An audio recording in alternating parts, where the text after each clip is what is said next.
Okay. Very nice. So I was just going to, outline what we're going to be doing today. I'm just going to show a little bit about our schedule and what's going to happen in the following classes, right? Good evening, Marcio. Hi, good evening. Good evening. Good evening, Laura. How are you? Hello, I'm good. What about you? Good. How are you, Marcio? Pretty good. That's nice. Yeah. Aren't we all so happy that we are not freezing at Ux tonight? That's right. This is one of the good sides, right? Yes. So I was just telling Valeria that I'm just gonna outline what we're gonna be doing tonight, right? I'm gonna show you our schedule and what we're gonna be doing in the next classes.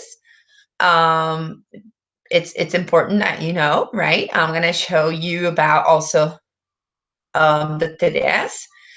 After, we're going to work with the topic of prepositions. And we're going to look at prepositions in different ways. And also, it is very difficult when we talk about prepositions. It's difficult not to associate with them with multi-word verbs. So we're going to talk about multi-word verbs as well. Inside the multi-word verbs, we have the phrasal verbs and we have the prepositional verbs. It's important that we make a difference between them, right? And we're going to talk about some points of view of facing these structures other than the traditional point of view that we usually have in like grammars or course books, right? So I'm just going to share my screen. Oh, by the way, just letting you know, I looked at your summaries and I sent some of you, I sent like a feedback on by email. And if I haven't sent you a feedback, it's because there were no corrections, linguistic corrections or anything like that to be made, right? So if you didn't receive anything, it's because it was okay. And if you did, those were my suggestions. But the task is completed. I was very happy, very satisfied with the results, right? And I hope the articles were also useful. I think it was an interesting text regarding the teaching of verb tenses and aspects, which also provided you with some reflection and ideas, right, for teaching. Good evening, Marcelo.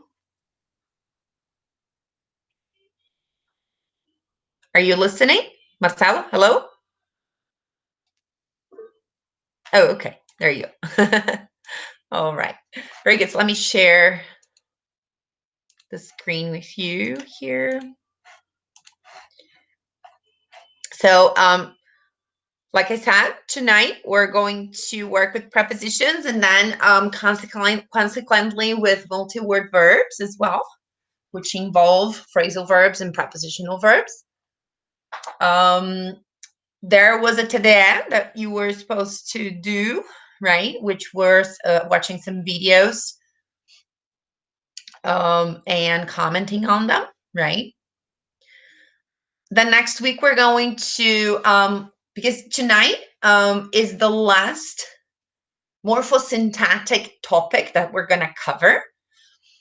Because first, in the 2 or 3 first lessons, we worked with morphology. Remember, for word formation, morphemes, right? Prefixes, suffixes, all of those topics. And then we've been working with classes of words in the morphosyntactic category, the nouns, the verbs, the articles, all of these categories that we've been studying together, right? And then we're going to move next week to the syntactic characteristic of the language, right? So we're going to work with very basic syntax structures because it is even though I always say, even though you're not going to work with this with your students directly, it is important as teachers to know, right? Or as linguists, okay? And then the next 3 classes will be dedicated to these topics, right? Then on the 29th, we're going to have another evaluation exercise, right? I have also put this TDE here, but there is not, this is a TDE that is classified as a project, but you don't have to do anything here. This is like the whole project around the subject. It is what we've been doing. We've been working with morphosyntactic structures, and also we've been talking about the frequency and how the combination of words behaves, right? So you don't need to worry about this TDE that is here on the 29th. It is just a project that was the project for the entire subject, right? And then, of course, our last class on officially on the 6th, where we will review any topics that are necessary, and also make a little bit of discussion regarding the subject itself. And of course, on the 13th, we will have the recovery if anyone needs. Just refreshing your memory, what are our evaluation tools this semester? We have the 2 evaluation exercises, the one that you have already done and the one that will be done on the 29th. And the TDEs, okay? So these will be the 3 tools for evaluation, okay? Very nice. Let me just share. So today what we're gonna do is the following. Before we go through, little characteristics of prepositions or multi-word verbs after, I would like to propose to you some sort of like a reflection. A lot of times the classes, the classes that I like to give in this specific subject, they have to do with sort of like a problem-based kind of approach, which has to do like, okay, we discuss a little bit of a problem or an issue, a linguistic issue, and after we use this discussion to go and get the answers in the morphosyntactic structure, right? So what I would like you to tell me, and you don't need to tell me right now, I'm going to give you a few minutes for you to think. And again, there is no correct answer. It is your impression as, users of English, learners of English, and even teachers, right? I'd like you to think about these 2 questions. So the first one is, rate the level of difficulty of the following groups of prepositions. So for example, 1 is very difficult to memorize, 2 is more or less difficult to memorize, and 3 not so difficult to memorize. And you can use the criteria you want to rate the prepositions, but you need to justify your choice. So, okay, then one of you is going to tell me that prepositions of place are not so difficult to memorize. Okay, but why, right? So you have the categories of prepositions of time. We know that some prepositions accompany time expressions. We have the category of prepositions of place, and these are prepositions that describe specifically a position or a place where whatever object or person is or place, right? And we have the wider group, which is when prepositions are used in general, either to describe, it could be like a place or a specific thing, right? Which is usually a wider group. And then the second one is, how would you explain the function and meaning of the following groups of prepositions in bold, the ones that are in bold, right? Do you think they have the same meanings? And do you think they have the same function, right? Let's start with the first one. I'm going to give you a few minutes for you to think. How would you rate? And after each one, can go ahead and share with us what you think, right? Again, all of the material that I'm sharing with you here is there on Ava for you. So I'm going to give you a few minutes for you to think.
Sorry, guys. I'm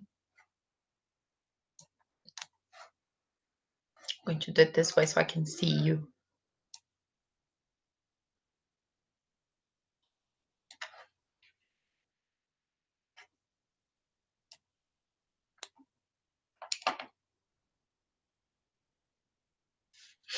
So anyone would like to share, how would you rate the difficulty in terms of memorization and acquisition, more specifically as well?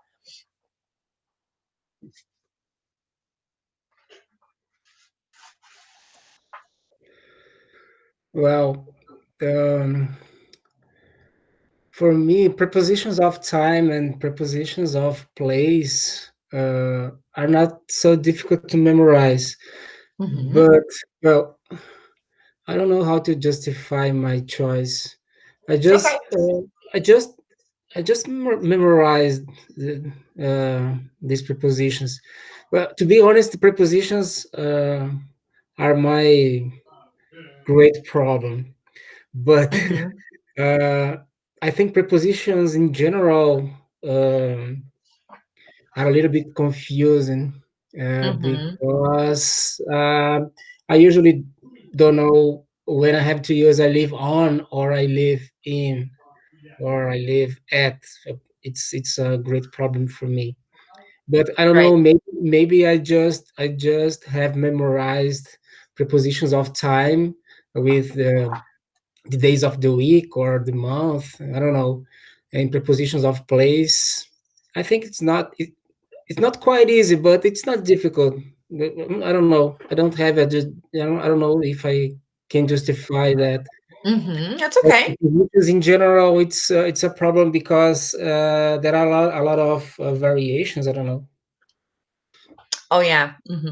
Okay. Yeah. Oh well, Marcio, you are not alone, right? And I don't know if what I'm gonna say is actually gonna help or even make you feel more despair. But Thank you. I've been studying English for, I don't know, 20 years, 20 something years, and many times I still don't know which preposition to use. Okay, Right. I feel better. Yeah. So don't feel bad, right? And it's always like that. We're always learning, because a lot of times, except exactly, the ones that you said, the ones you use before days of the week or specific places, they're very arbitrary. They seem very arbitrary. They seem really Mhm, random at first look, right? So it is a matter of getting used to and sort of like understanding the collocation, the combination with words, right? And then you um like for example here, I live in or I live on, right? mhm, It's we know that I live in Caxias do Sul or in Porto Alegre or in Rio, and if it is an address, it is usually on, mhm. right? Okay, thank you. Okay, okay. Anyone else would like to share how you would rate that? I just would like to say that I agree with Marcio because prepositions are an issue in my life and in my students' life, Yeah. especially prepositions of time and in general, because it is not hard for them to remember, but it's hard to know how to use. And you Mm-hmm. to give concrete examples. Like if you are going to teach prepositions of place, you can take a ball and a box and bring to the classroom and Mm-hmm. them because they are seeing something, but often they don't see.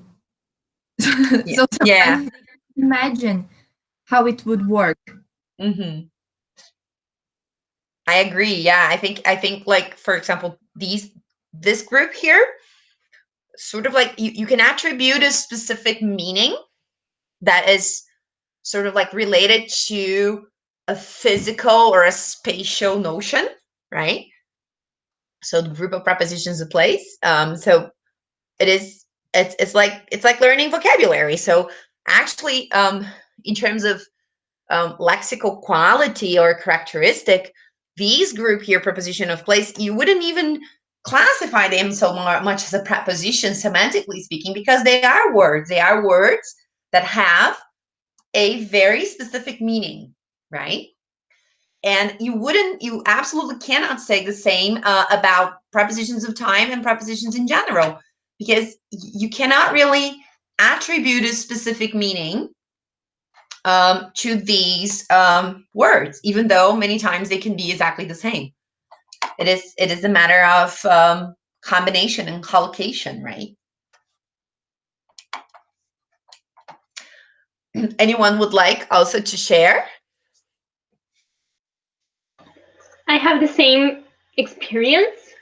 Mm-hmm. Like at the other school I used to work, they Mm-hmm. used to divide it, and it was really hard because they would understand one category and then the other they would be like, wait, isn't that the same word? Why are we using it so many times, like on and in?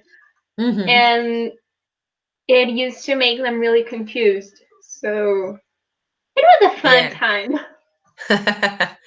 Yeah, it is, and it's not sort of like a characteristic only of English. Well, if you study Italian, prepositions in Italian are a nightmare. In German, they're terrible as well. I don't know how they are in Spanish, but some people that I know that have been trying to learn Portuguese, they say that in Portuguese they're pretty difficult as well, right? So I think prepositions in general, in all languages or in most languages, they're sort of like a unanimity that it is a bit of a difficult uh, topic to master in the language, and we're always improving in relation to them, right? Anyone else? Hello. Hi. I wasn't here for the full discussion, so maybe I'll be repeating some of what other people said. No worries. But first of all, I think all prepositions are inherently tough because there are a lot more exceptions than rules. Mm-hmm. And students, especially adults, love and feel more comfortable and confident with rules, grammatical rules. Mm-hmm. And also, while I was doing the helping students make appropriate verb tense aspect decisions today, I I I came across an idea, and I think it applies here too, that it's Mm-hmm. very complicated when the same word or the same structure serves too many different functions. Yeah. And with prepositions, like the same preposition can be used for time, for prepositions in general, for several expressions, for tens or hundreds of phrasal verbs. Yeah. So yeah, Mm-hmm. I think that can make it difficult too. That's true. Yes. Um, yes, and this is something that what I'm going to show you. It's a different way of looking at prepositions. Not necessarily is going to facilitate life in terms of prepositions. There isn't a magic formula or anything. But it's going to be sort of like a different way of looking at them. And perhaps it could be even a different idea to add to your teaching, right? And then this has to do with the next activity. So I would like you to think about how would you explain like function and meaning of the following groups of prepositions. So, for example, the function or the meaning of the preposition with here. Like, do they have the same meanings? Like meanings in terms of can they be translated the same way? Or do they have a similar or same semantic charge? And then what's their purpose in the sentence? How do they function, you know, in the sentence? So for example, he sliced the salami with a knife, and then I went to the ball with Jonathan.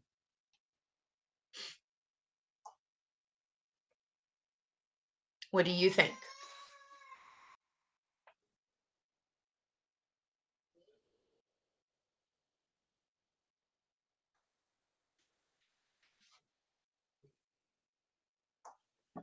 I think they can be translated the same way. They can be translated to com, both of them, but they have different functions and different, different functions. The first one expresses the means by which I cut the salami, I sliced salami, and the second one implies company, being together. Okay. Right. How about I put my ring in the box and I left the ring in the box?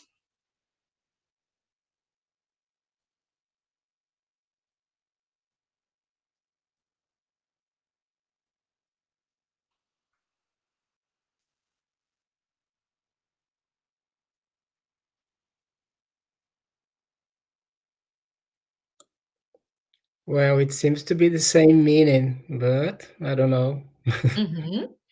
Okay. I don't know. At first, right? Don't worry. Give me your impressions, and after I will make some comments.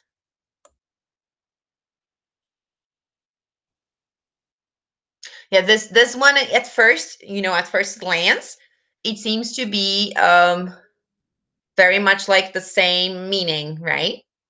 But then when you think about, because the prepositions, and this is something I'm going to show you, I'm going to show you something after that is going to explain why, right? In English, even though sometimes we are not aware of that, or we are aware but we don't pay too much attention, English is a very spatial concerned language. So, which means that the verbs, all the words that have to do with actions and states, they are strictly connected to the prepositions, because both the verbs and the prepositions have to do with the idea of where in the space, and then I mean space like place and the space of time, right? Things are happening. And here, if you think of this, hold on, you will understand that they are a bit different in terms of, they can be the same meaning, but they're different in function, because I put my ring in the box. You're thinking of in the box as sort of like a goal, like where you're putting, right? And you left the ring in the box, it's a bit different.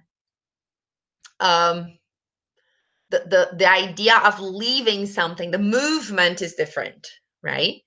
So this is something that we are going to pay quite a lot of attention after when we work with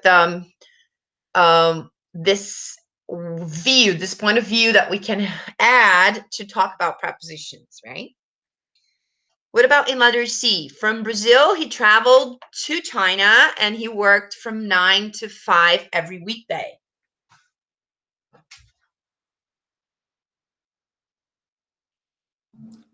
To China, we can translate with para, place you were going to. And from 9 to 5 is more like the time you are going to be working. Então, 9 até as 5.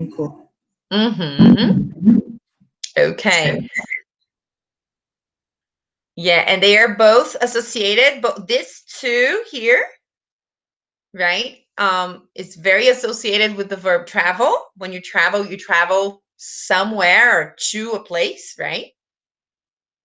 And then from 9 to 5 is sort of like a fixed expression, right? And it has to do more with the time frame, right? Like you said.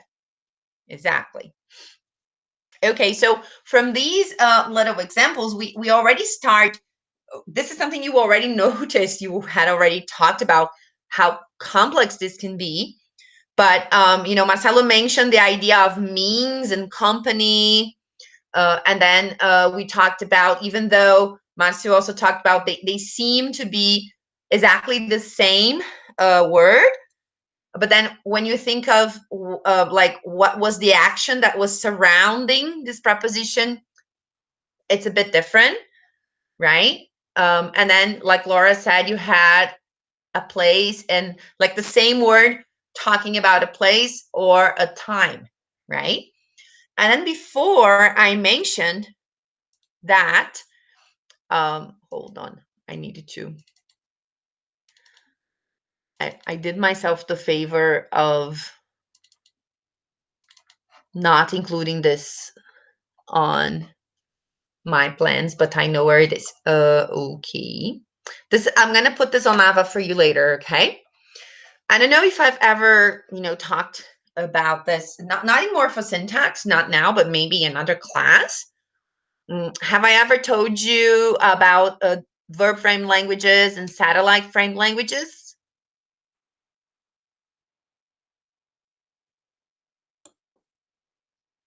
I don't think so. No, not in this class for sure. But the others have been my students in other classes. I might have mentioned it, right? But anyways, in English, Leonard Tommy, he is a cognitive linguist, and he has come up with a very interesting theory, which has been very well accepted, and a lot of other linguists, abide by that. That cognitively speaking, there are not all the languages in the world, but many languages in the world, they can be classified as verb framed or satellite framed. I'm going to explain what it is, right? So this is called the Thomaian typology. So verb framed languages, what's called the core schema. A core schema here has to do with the mental representation of the space, right? The mental representation of the space, the place where we are, and how the movement of our actions and the things around the world happens, right? So here in verb framed languages, this representation is usually expressed by the verb root. So, for example, in Portuguese, we have two very different words for entrar e sair, descer e subir. They are very, very different words to think of different movements in different spatial directions, right? Whereas in satellite frame languages, this representation is not expressed by a verb alone, but it is expressed by a combination of a verb and another little element, which in English, for example, is a preposition or an adverbial particle. In other languages, it can be something else. But this specific element is called the satellite. And that is the satellite that is actually giving the idea of the physical and spatial direction or position.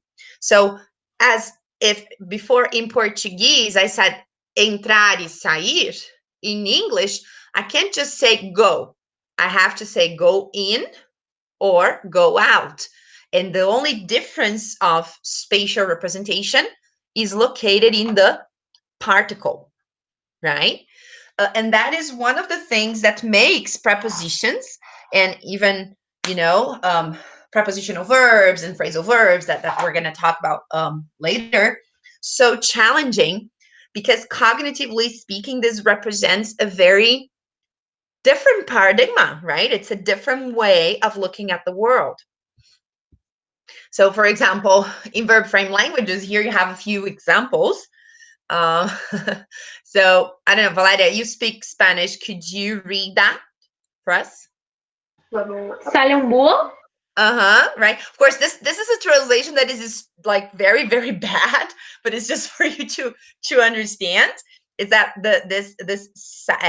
what's the verb in the infinitive, Valeria? Salir. Salir.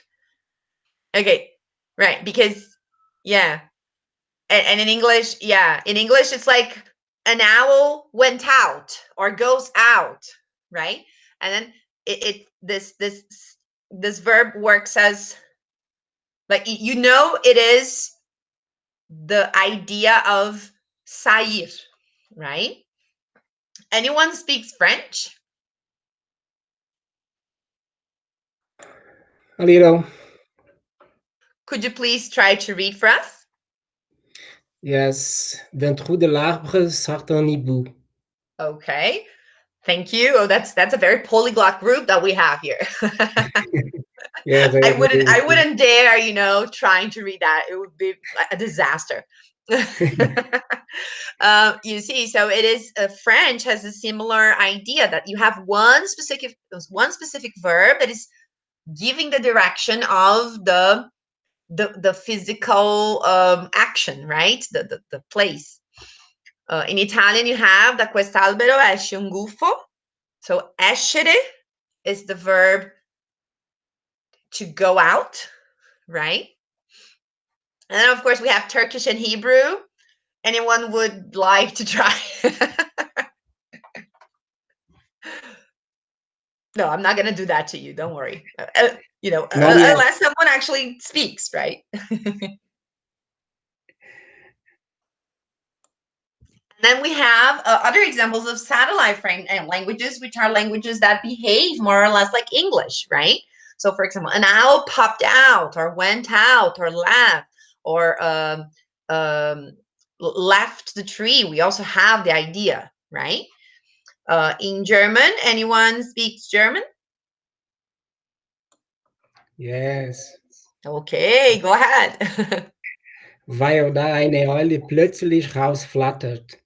Okay, right. So here, this house here is working as more or less the same as the out, right? It is a particle. It is a little bit of a satellite that is saying that the verb is actually meaning to be out.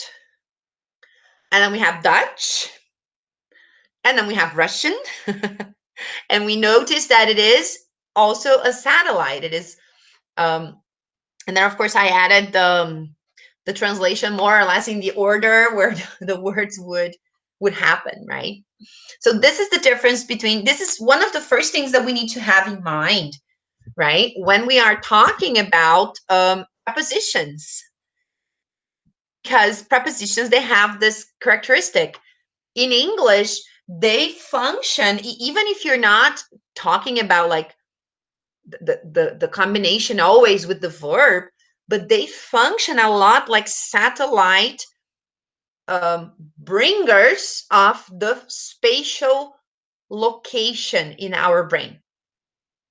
Whereas for example, our language, Portuguese, it is different. The spatial location is contained on the meaning of the verb itself, right?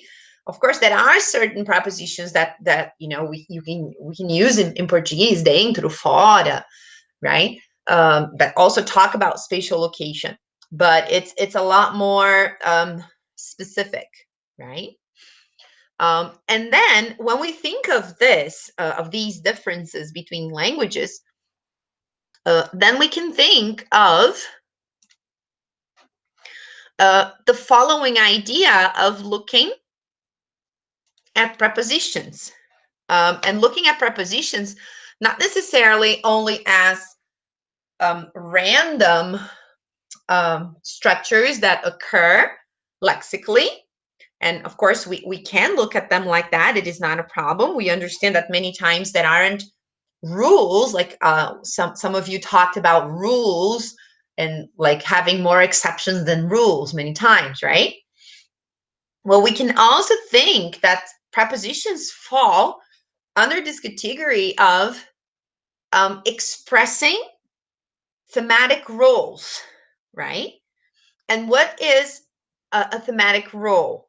A thematic role is an expression, right, that works with the semantic relationship between the noun phrase and the verb in a sentence. What does that mean? If we go back to those questions that we had here, when I say he sliced the salami with a knife, I have a relationship between slicing the salami and the knife. And then Marcelo mentioned that before. The with here is expressing a semantic role of a means of doing, of slicing something, right? Whereas there is a relationship of meaning, a semantic relationship between going to the ball, and then usually if you go to the ball, it is possible that you want to say that you are going to mention the company, right? The accompaniment that you went with, and with is doing this, is actually working with that. As we were mentioning that to put the ring in the box entails a movement of, you know, the idea, the action of putting the ring in the box. And a lot of people would actually say, I put my ring into the box, right? Which is another possibility. It would be pretty much the same idea, because there is this movement of putting something in a place or into a place. And then I left the ring in the box. It's like you just left it. The relationship of leaving something somewhere, right? And it's the same here. When you travel, right, you from a place, you travel to another. So you have this relationship of, you know, the source where you were and then the place where you went to. And then the idea of sort of like a time frame, like from a specific time framing from 9 to 5, right? So these are what we call thematic roles. In this material that I have placed on the Ava, there is a whole lot of explanation and a lot of interesting examples, right? We're not going to read everything. I'm just going to call more attention for the ones that are more common. So, for example, prepositions, you could work with them thinking that they can specifically talk about an instrument or a means to do something, such as in these examples here. He sliced the salami with a knife, and the scarf was knitted by hand, right? You could also think of prepositions as designating source, the place from which or person from whom an action originated. So I took the book from the library. So the source was the library. He got the book off the shelf, right? The source where the book was originally was the shelf. And then fire gives off heat. And here we have a specific phrasal verb, right? As like fire is the source of heat. So it is interesting to think of things like that, because like in the teaching side of things, not necessarily for beginners, right? But maybe when students start sort of like noticing that prepositions are challenging and that they can be very complicated to memorize, that perhaps working with them and grouping them into these thematic roles might get them to understand why so many prepositions may have so many different meanings, right? Another possible category here has to do with a preposition functioning as a goal or as a recipient, as in my example, to put the ring in the box, which is the recipient, right, where I put in. So he sent a birthday card to his wife, or he went upstairs, and we finally reached the coast, right? So it is the goal where I am seeking to like realize that spatial movement or that spatial positioning. Location designates the place, right? So I could have a static location, and then that could be either location as place and also location in terms of time. So the wallet was under the bed. Your application is next to those papers. He came at 10 o'clock. He left on Wednesday, right? Location and temporal thematic rules of prepositions, like you were commenting before, they are usually quite easy to work with because we tend, many of these thematic rules, they have a specific collocation that has a constant use, such as, for example, at 10 o'clock, at 6 o'clock, right? Or on Wednesday, on Friday, on Saturday. And then, of course, the static location regarding certain prepositions that have to do with the words that specify a very, very keen location, like under, above, on, underneath, towards, and many other expressions like that, right? So here are some more examples, right? There are many prepositions that indicate static location.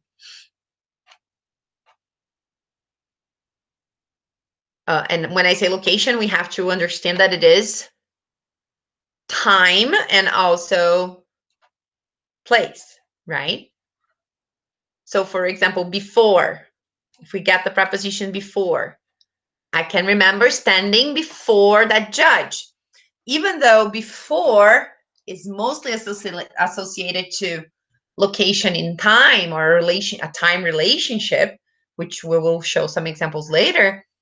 It is also important to show our students that before has also a possible meaning of functioning like a location in place, right? And then behind. We waited behind the building. Okay, behind is very commonly used as location, in place. But what if I say a sentence such as, I am behind with my work, right? Behind assumes a more temporal kind of relationship. So I think it is interesting when we are working with our students, perhaps to work with prepositions, thinking and telling them that they may have more than one thematic role.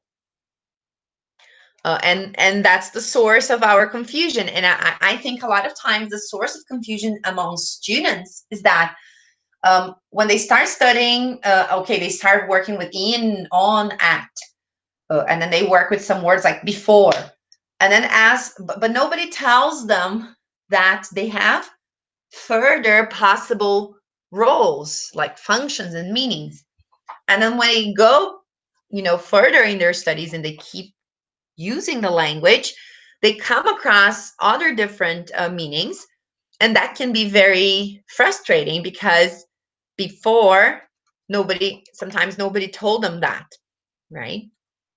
And here you have, for example, prepositions indicating a source, right? So from, I got a call from my son today, or sorry, the stampeding cattle ran right off the cliff. So it was, where was the cattle?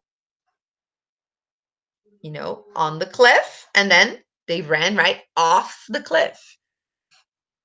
I walked out of the house at 6 o'clock. So it is the idea of source, right? Where something came from.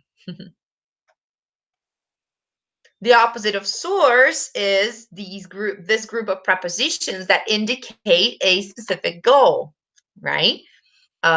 Which is the opposite.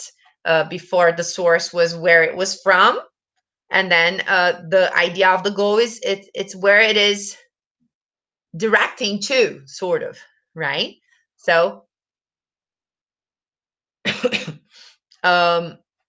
it felt great to slip between the warm sheets. So between was my goal. Toward. The troops marched toward the village. The entire team ran onto the court, right? So this, and you notice how the same preposition again may indicate a goal or may indicate, you know, a specific static location. The dictionary is on the shelf here is very different. This idea of on the shelf is different from please don't throw things on my desk, because it's associated with the idea of throwing, right? So it is a goal.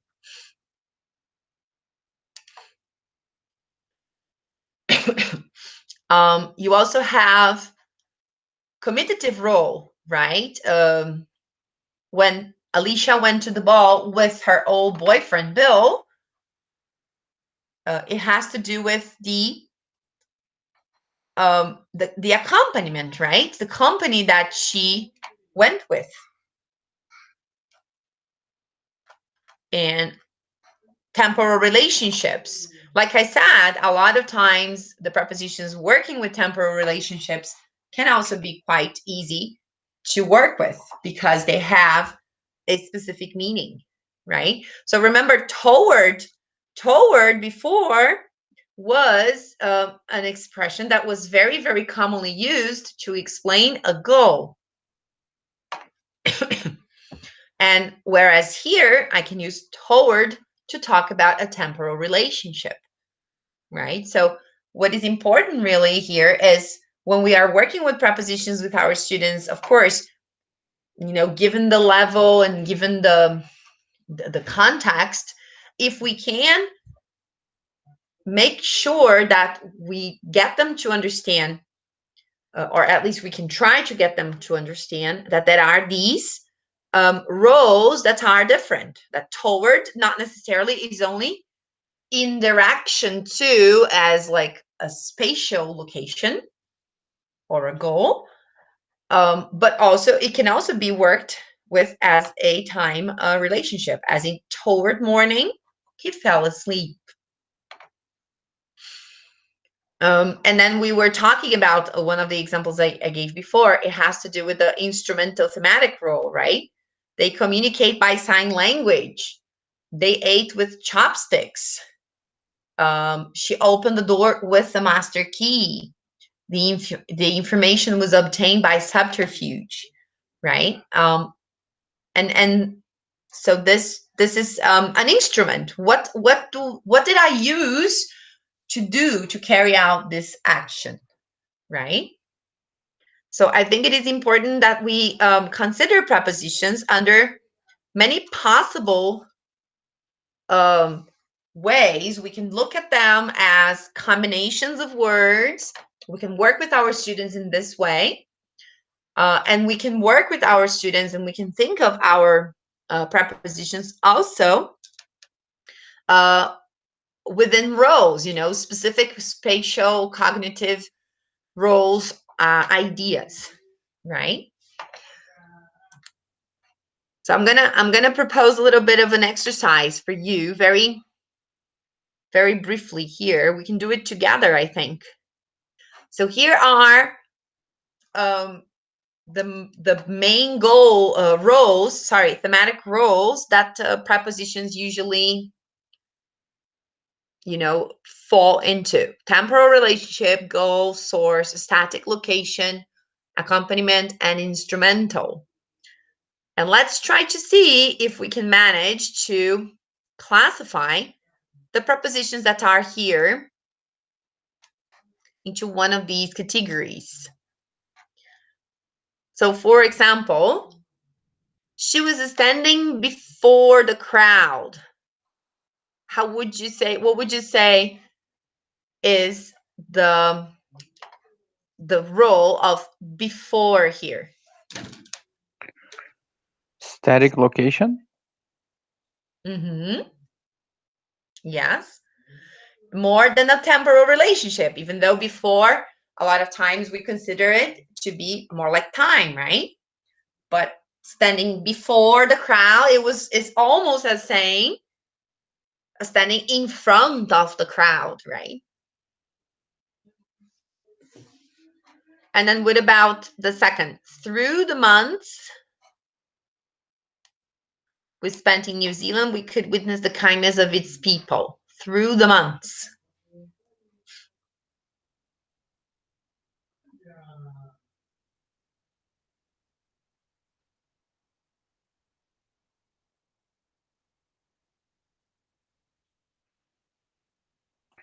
Temporal relationships. Okay. So we can use through to talk about time, right? It's true. And we can also think of through as sort of like a goal, right? So when you say, I went through the tunnel, it's because I also have a goal to reach the end of the tunnel.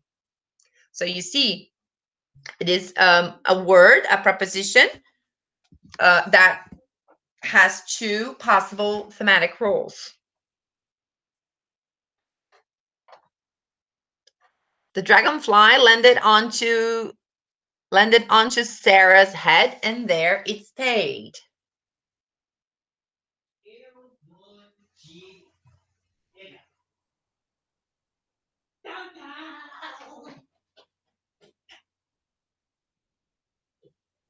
Always remember that when you are thinking of the preposition, you also should consider what's the verb that is involved in the class, in the action, right?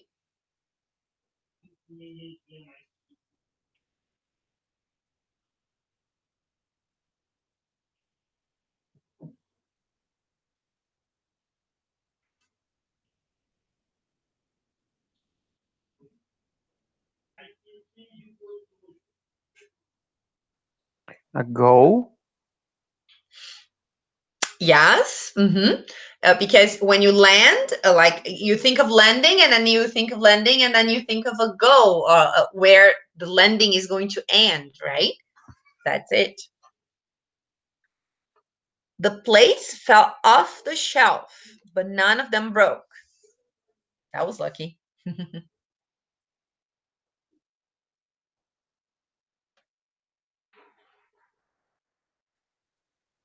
Source, because it was the beginning of the movement.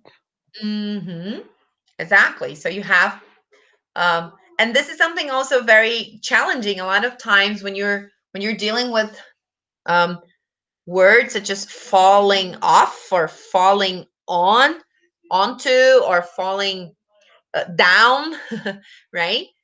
It also has to do the differences in meaning have to do with the source, right? Where it was, or the goal. If you fall into or onto something, then it is more like a goal.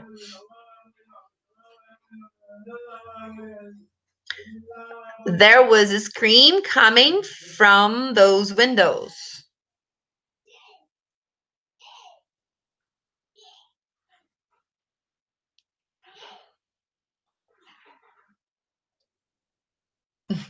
That sounded funny with the capital W.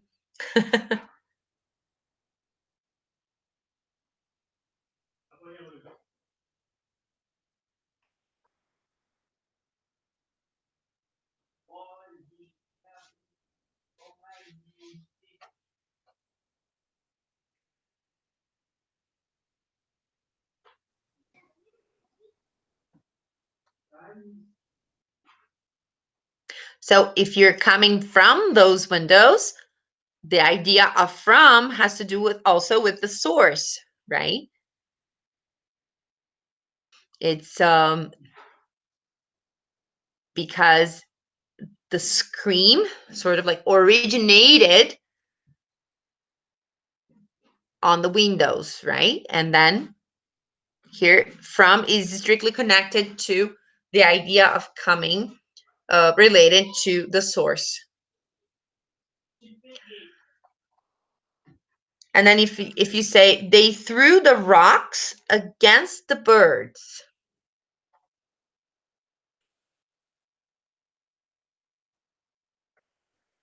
It's a go.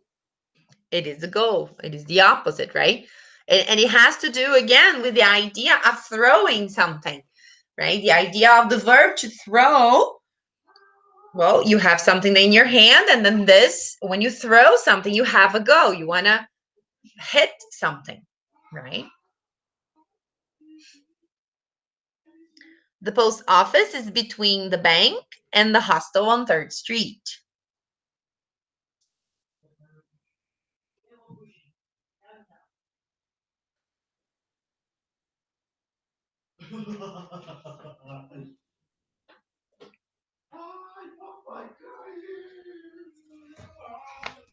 Maybe static location.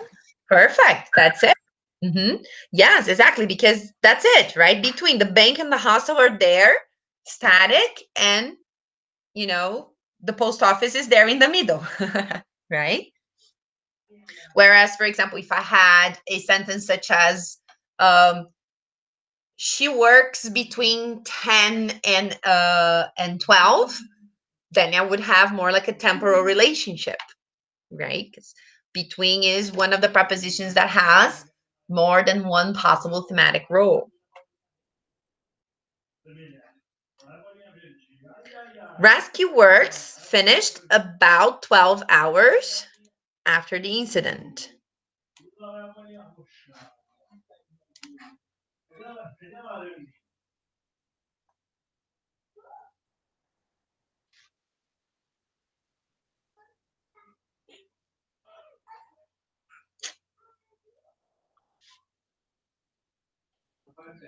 Plural relationships.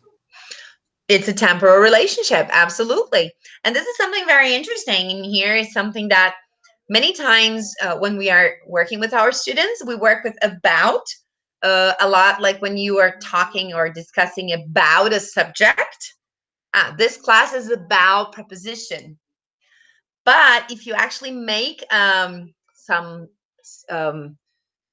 there's been, some studies regarding that, the use of about as like about a subject is a lot less frequent than this usage of about as temporal relationship. Like, um,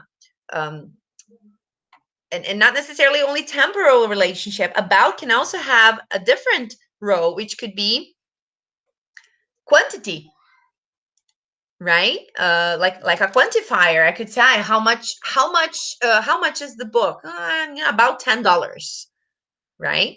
So you see, it is also important to work with different thematic roles, because many times the ones that we are concentrated not necessarily will be the most frequently used in the language.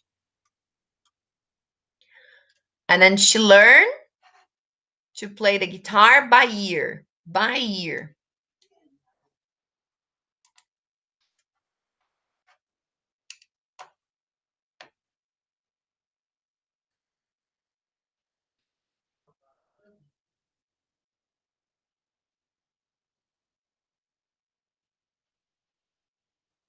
Isn't it instrumental?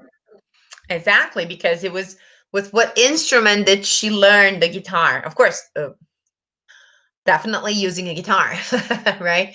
But here, by ear, it's the same as when I say I go to work by car, right? It is the instrument or the means that I use to do something or to achieve something.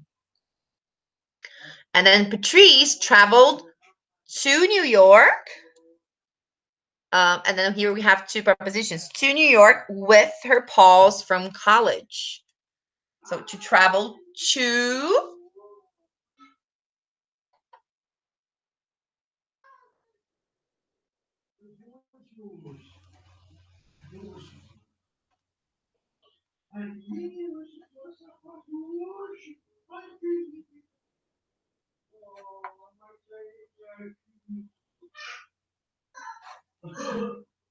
So when you travel to a place. So New York would be like a goal, right? And then with her pals from college.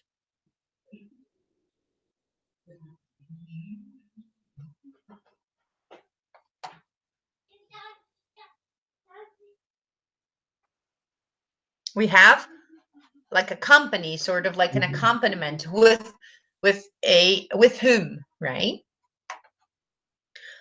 And then again, I can't eat with chopsticks.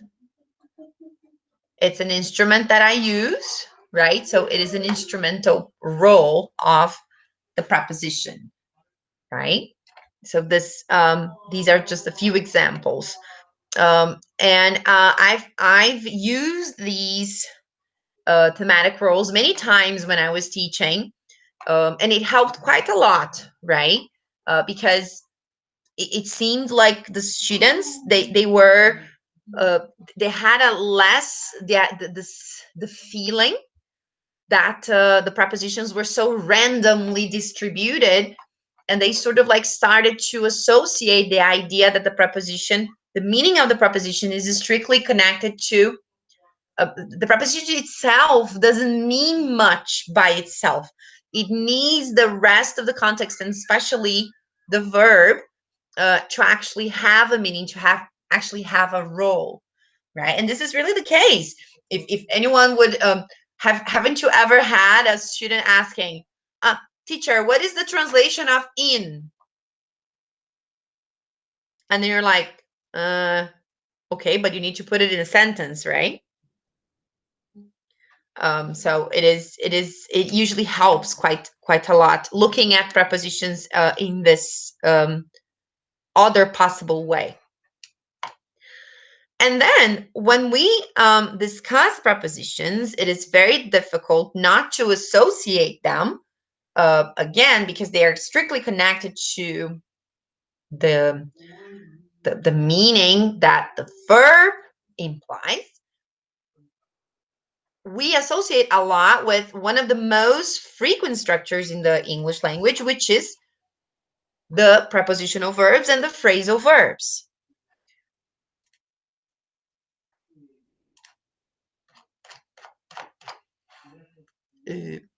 Hold on.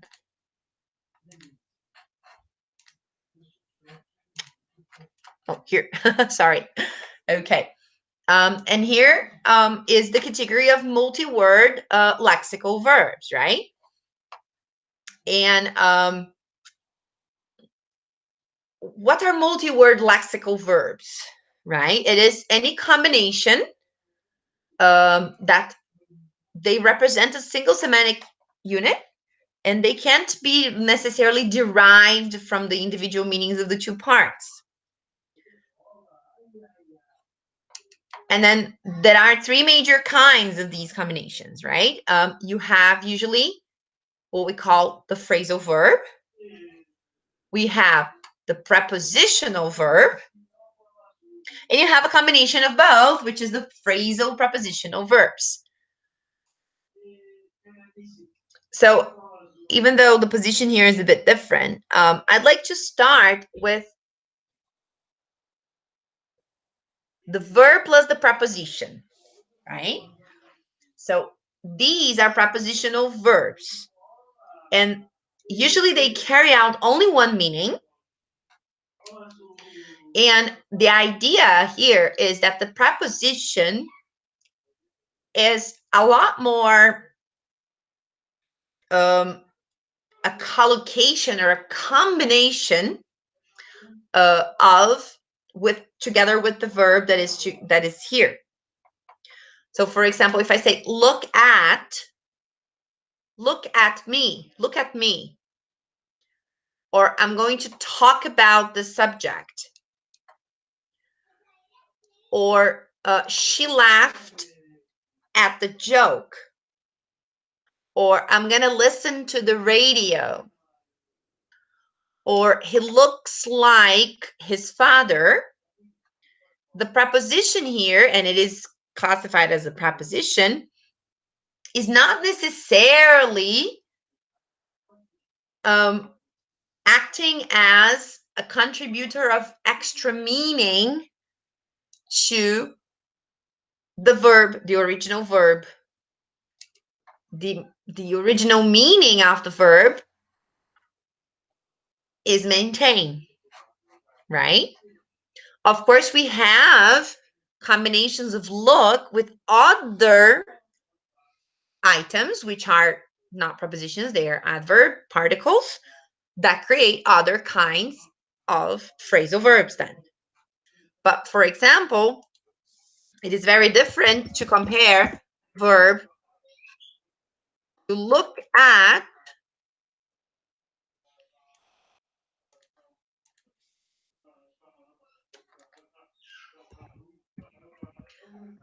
and to compare phrasal verbs such as to look for, look forward to look after, and to look into. Look at itself, the preposition doesn't really contribute to the meaning, to changing the meaning of the verb, right? If I look at something, I'm using my eyes and focusing on that point. But look for, the preposition here, which is not really a preposition, is a particle. The particle here contributes to changing the meaning of look, which is the same with forward and after and into, right? So basically, this is the main difference between prepositional verbs and phrasal verbs, right? And phrasal verbs, they also have this characteristic that is really important. They have the idea of spatial or locative meanings, right? And what is actually interesting about them is they may have literal meanings or they may have metaphorical meanings, such as when I say,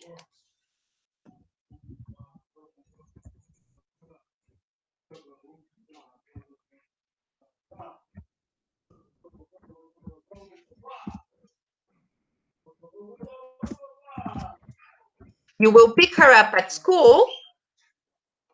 Pick someone up has the idea of up has more like a literal meaning, as you know, sort of like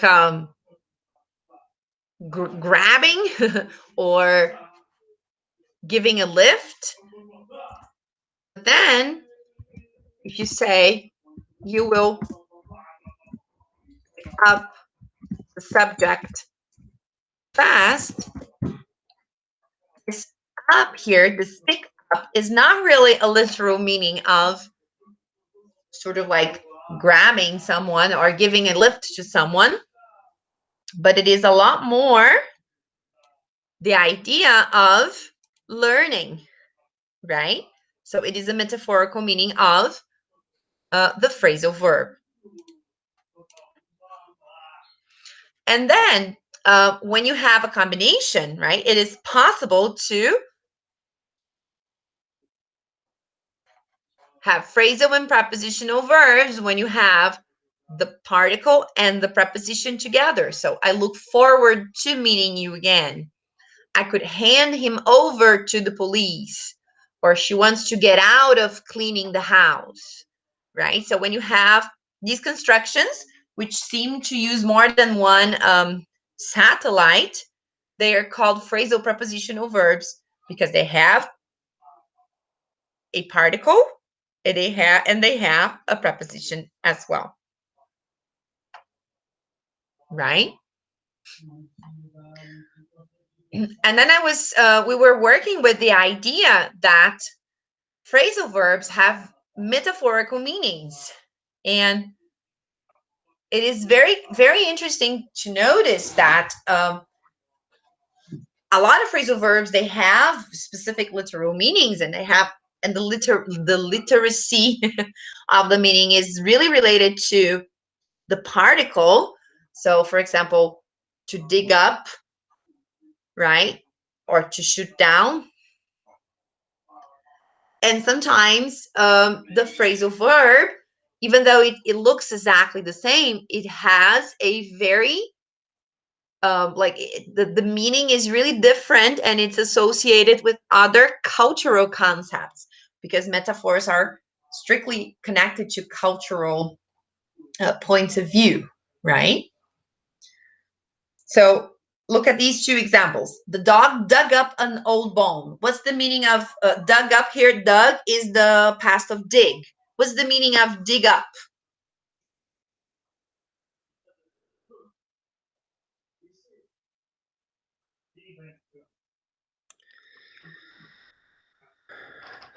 É cavar alguma coisa. Yes, exactly, Tirar. right? Yes. So actually here it's interesting, and this is something also that happens. Just the verb dig. To dig is cavar, right?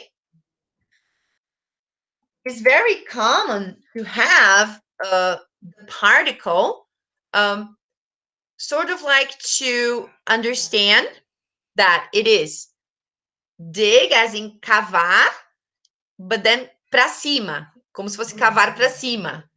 E aí a ideia fica não necessariamente só cavar, mas a ideia de desenterrar, né? Porque daí é cavar e botar uma coisa para cima. So it is the literal meaning. It is the literal meaning of digging, and it is the literal meaning of up, which is the location, right? But then, when you were working with this, we dug up some interesting facts. Is it the same idea?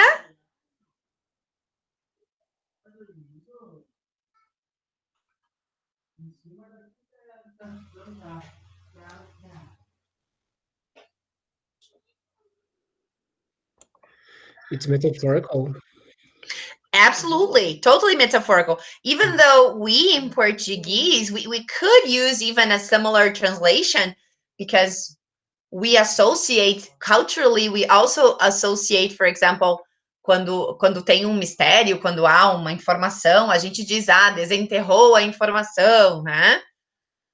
We have this idea of when you discover something, the idea that our cultural cognitive system gets to the culture that we are inserted, and the cognitive system works with the idea of up, something that comes up.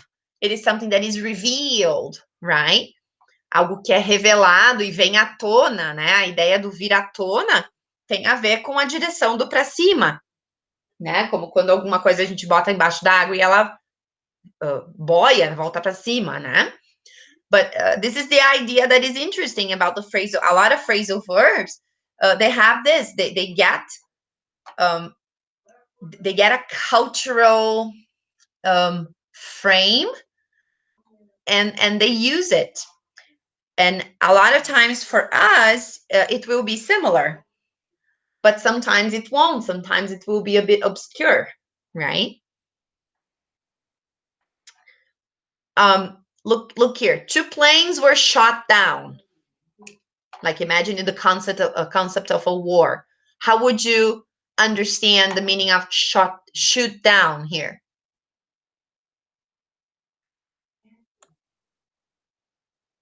Abater. So it's the idea exactly of shooting until they go down, right? Mhm. So it is literal, the meaning, like the meaning of shooting and the meaning of going down. But then if you look at the meaning of the expression, each proposal was shot down.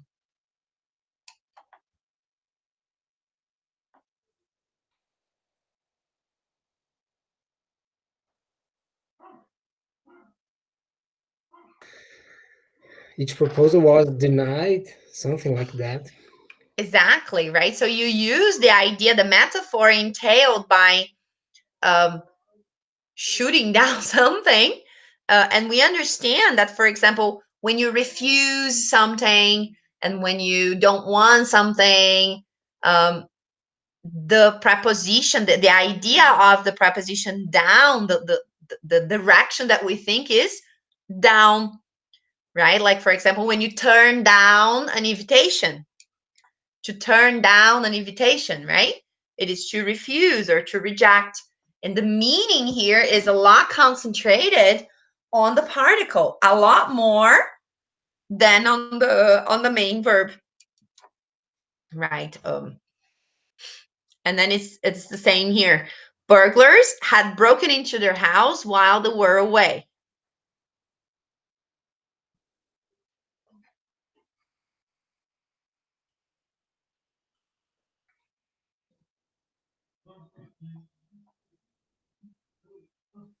They got into the house and steal something. Exactly. So to break into, you have exactly this idea. Break has to do with I don't know, damage something, right? And then into as into enter, right? The idea of entering. So it is a lot literal. This phrasal verb has this literacy associated to it. But then she broke into, sorry, it should have been their conversation here, okay? She broke into their conversation. The meaning that ela se intrometeu. Exactly. So it's not that she actually damaged something to participate in the conversation, but you have this idea of breaking into, metaphorically in our culture. Breaking into has to do with invading, surpassing some limit, right? And then therefore we transfer this idea into into the example here, right? So which do you think is easier for students to understand, the literal phrasal verbs or the metaphorical phrasal verbs?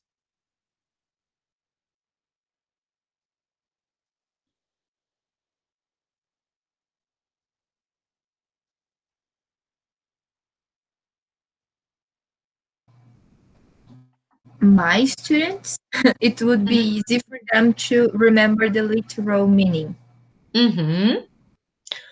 Yeah, because they sure. don't have to think a lot. They don't Yeah, have to remember. the idea that they get the meaning of the original verb, and then they get I would say the spatial direction that the particle is pointing, up, down, in, out, right, off, and then they would interpret the meaning, right? Yes.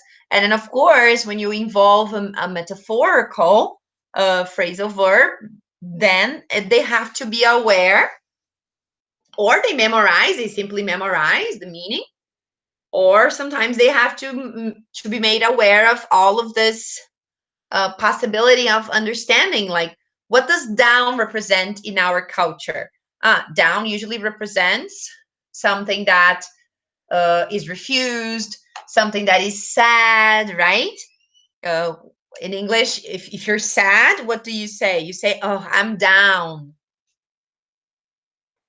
right? And then if you say I'm up, is exactly the opposite. Happiness has to do with being up.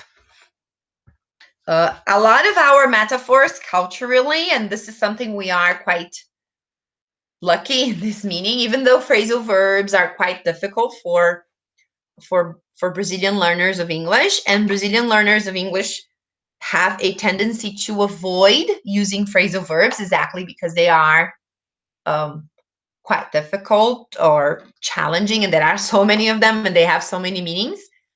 But at least we have this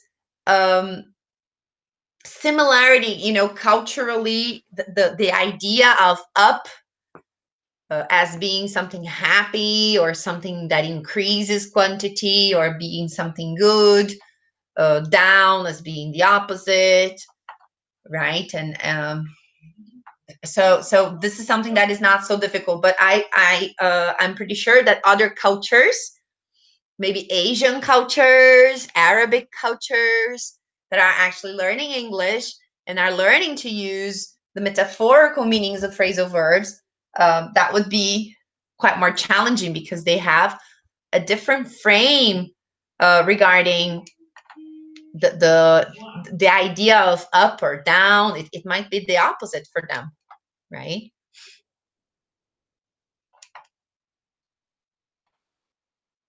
And here are some more examples. So literally speaking, when we think of up, it literally describes movements towards a higher position. Down describes movement towards a lower position. Ahead describes a position in front, right? But then we have here some examples of metaphorical uses of these particles. So up has metaphorical meanings to do with increases in size, number, of strength. So when we say up, there's always an increase, the idea of quantity, right? Down has metaphorical meanings to do in decreases, right? So up increases, down decreases. And also, up has metaphorical meanings to do with happiness, for example. Down with unhappiness. Ahead metaphorically describes a point in the future, as in many problems lie ahead of us. So to lie ahead is to be in the future.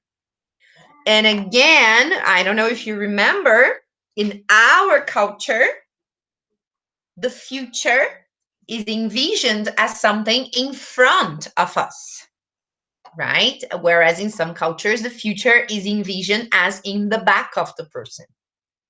So, and this for these cultures, the metaphorical meaning of ahead would also be very complicated to understand, or different, right?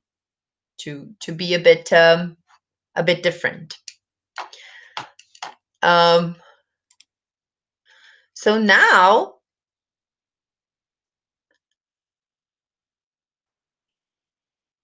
I would like you to think about these questions here.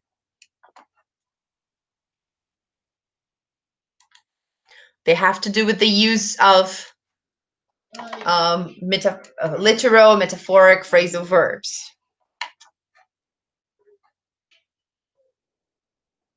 So the first one, why are the phrasal verbs dress up and dress down opposites? Because if you dress up to go to a party, right?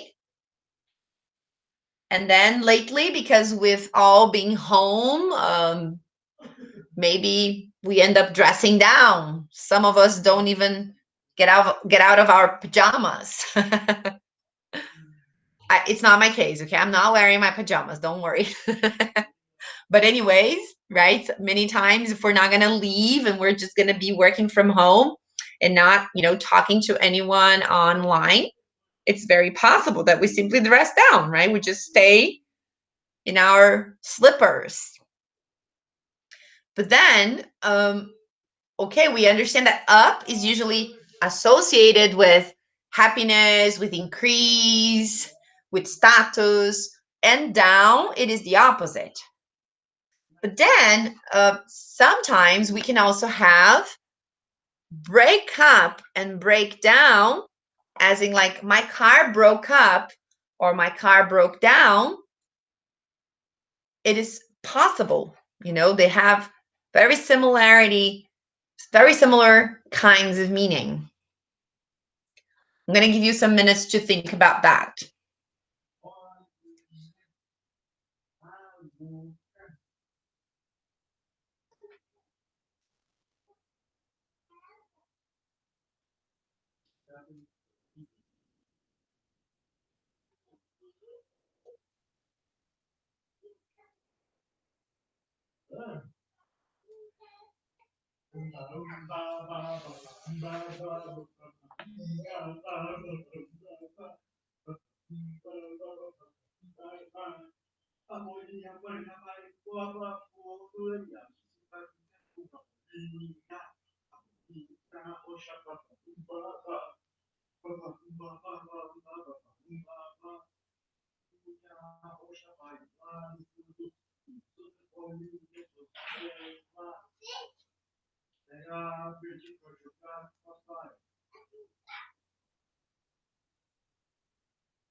Whenever you would like to, pitch in or think of a possibility.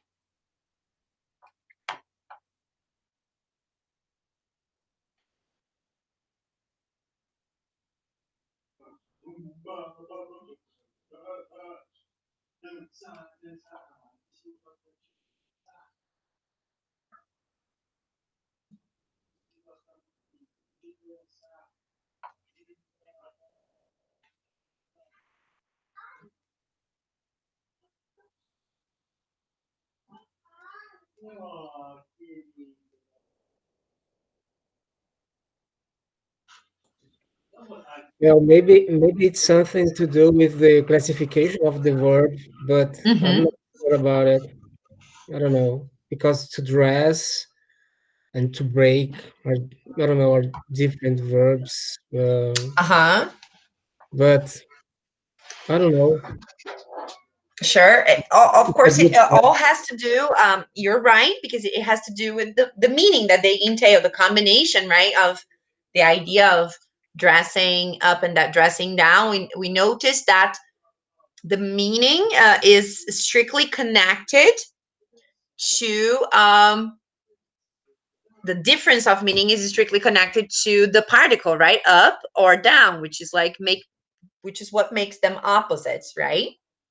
And whereas you're right, Mats, to break up and break down, it's a different verb, and the meaning is going to be associated to something else. Let me show you a specific example here.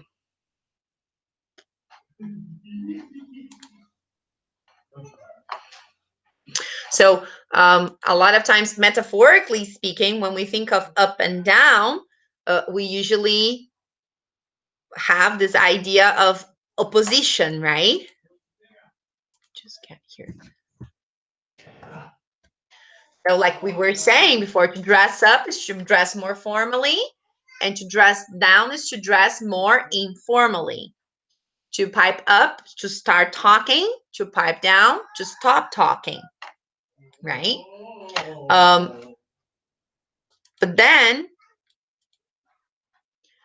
break up versus break down, or wind up and wind down, up and down not necessarily are going to have opposite ideas, because you have to do with the idea, both up and down also entail the idea of to be complete, to be ended, right? So when you break something up or you break something down, both up and down in English are also associated with the idea of to be completed and to be ended, right? And that's why breaking up and breaking down may mean the same. So again, even though metaphorically, a lot of times the phrasal verb can be very similar to our own culture, there are cases in which the particles up and the particles down, they have a different meaning of metaphor, right? And for us, it is more complicated to think of. And then we tend, like you said, to think more of the idea of break. For us, it's easier to think of break because to break has this metaphorical meaning of interrupting or of ending something, right?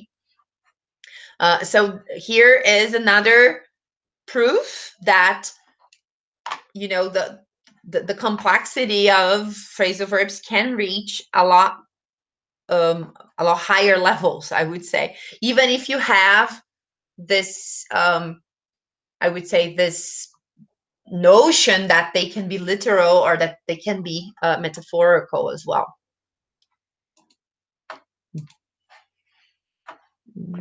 Phrasal verb complexity is very similar to 2020 or 2020.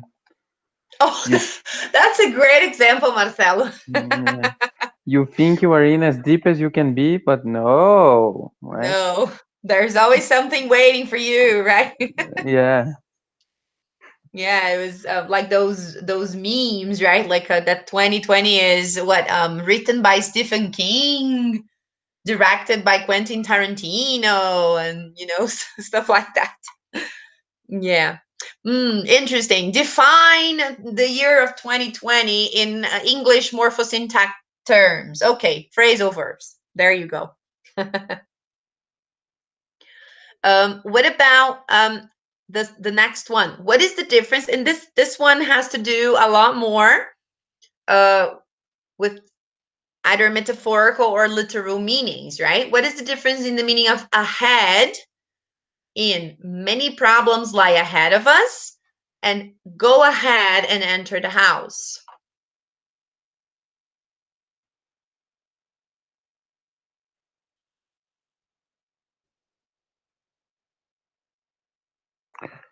I don't think that's what the question is looking for as an answer, but to me, A Mm-hmm. gives a future idea. The problems lie Mm-hmm. ahead. The problems lie in the future. And go ahead gives me a present idea. Like go ahead, continue what you are doing in the present. Right. Mm-hmm. Yes, absolutely. It's a very interesting point of view relating the meaning of ahead to either a specific point in future or a something that is happening now in the present, right? No, I totally agree with you. Yes. And you also have, like, for example, more when you say lie ahead, as we mentioned before, uh, you don't have, like, it is not literal, like the problem is lying in the future, right? Uh, Whereas in when people say go ahead, the idea that they entail is that you're gonna move forward, right? Go ahead and enter the house, or go ahead and finish the report. The idea of, even if it is a little metaphorical, the idea of moving forward as well. So this one, I would say letter A is a lot more metaphorical than letter B, right? And if you think of the difference of meaning between through and on, we couldn't carry through our work, and I can't carry on lying to you.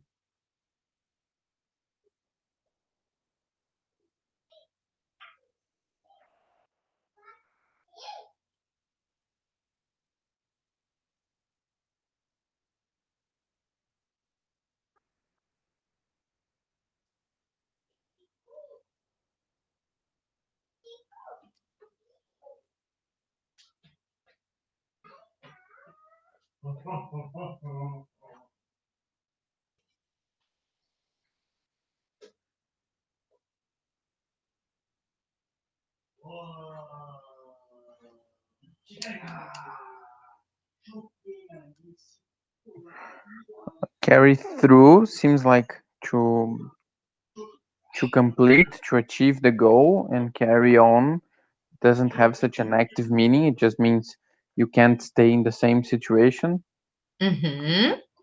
Yes, the idea of through here has more to do with completion, with ending, right? Whereas on has the idea here, the metaphorical idea of continuing.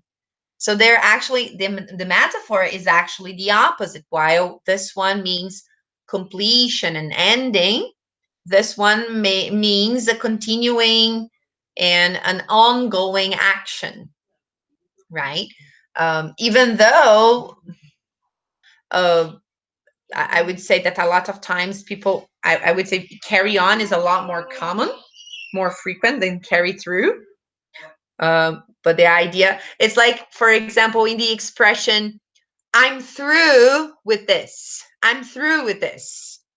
It means I'm done. I finished. I can't stand it anymore, or I'm not gonna continue working with this.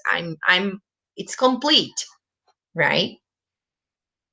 Very opposite from saying, oh, I will go on, I will carry on, right? Which is the continuing idea.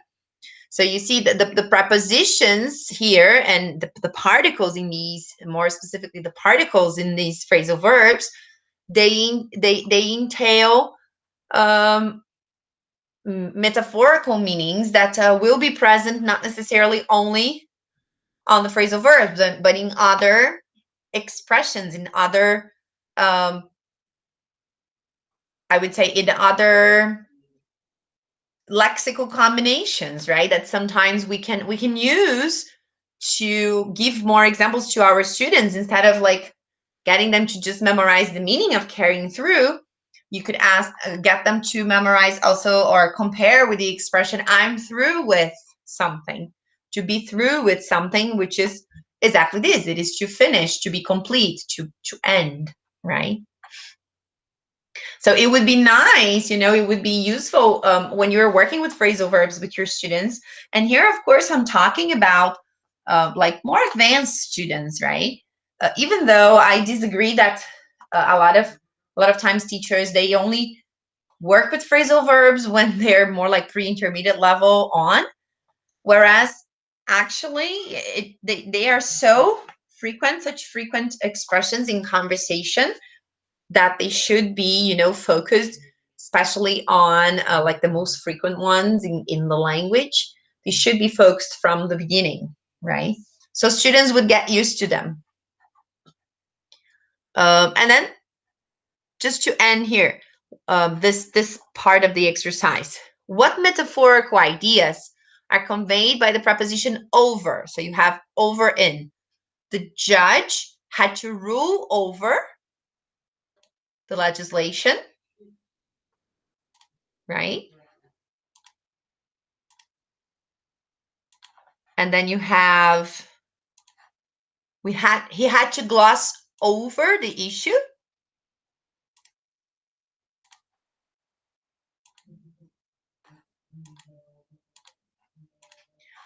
And his intentions came over clearly.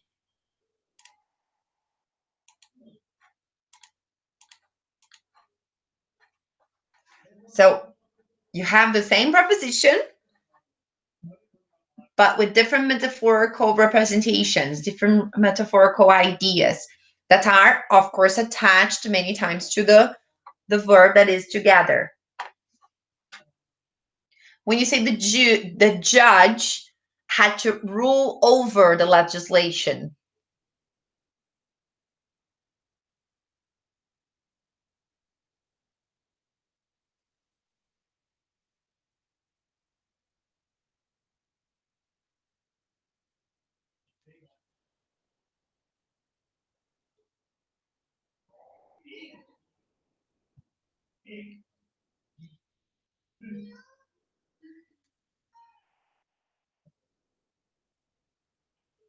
think of like over as what would be the direction? Like spatially speaking, what would be the direction, the movement that you would make?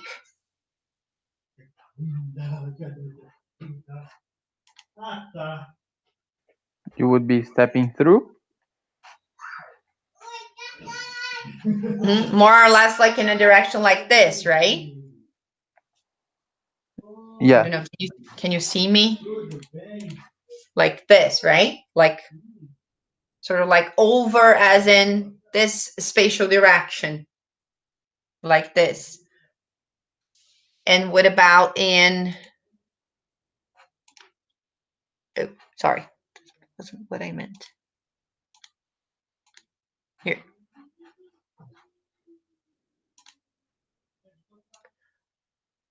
So to rule over has to do with the idea of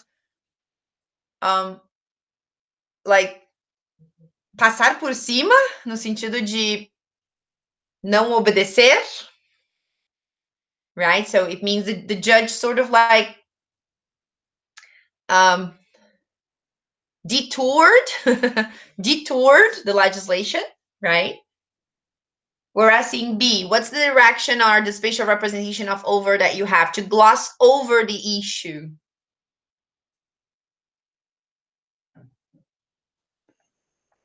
To ignore it?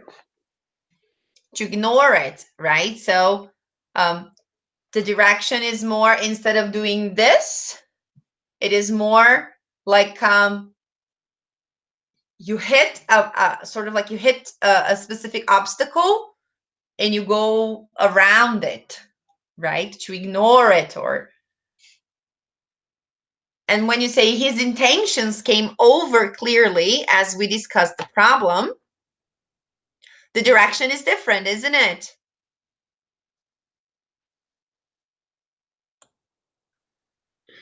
Appear.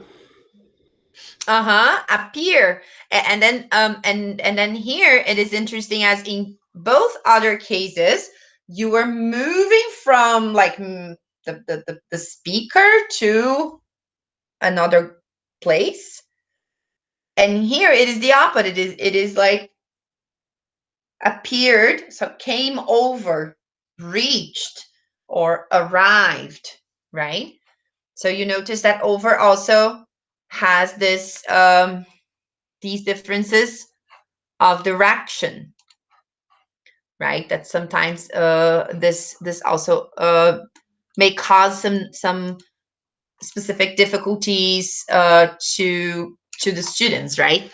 Because over can have all of these interpretations of direction. What is actually important here is that we always learn, remember that the particles in the phrasal verbs and the prepositions themselves, they're usually associated with some sort of spatial direction either, and this representation can be literal and it can also be metaphorical, right? And that's what makes them so complex and so special as well, right?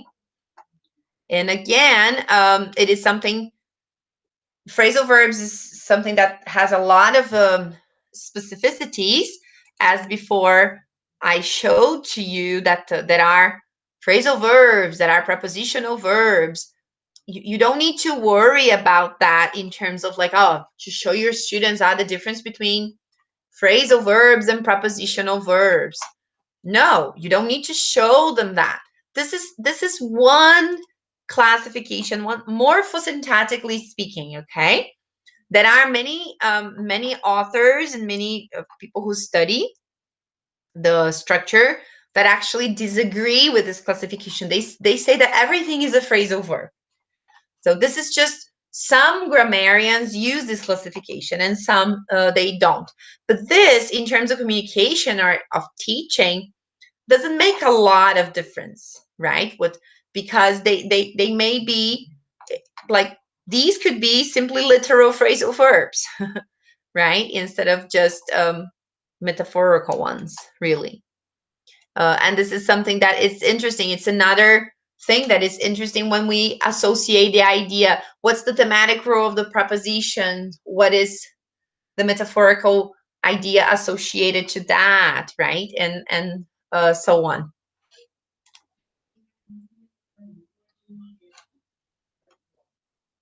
And then what about here?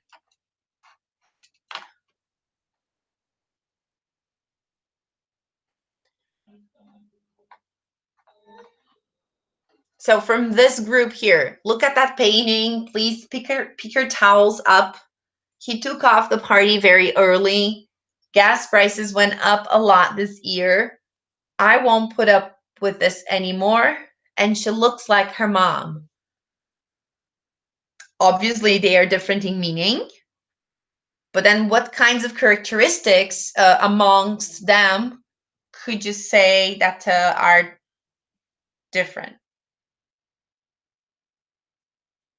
For example, how is it that look at that painting and pick your towels up? The structure, the behavior of the word, how does it make a difference?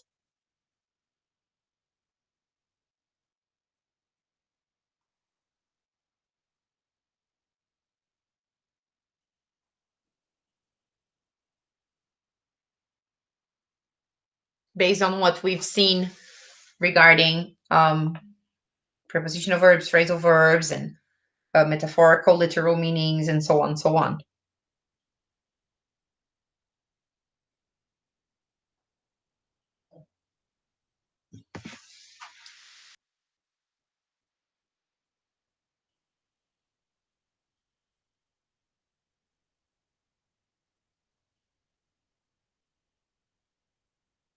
Is it possible to separate look at that painting? Could I say look that painting at?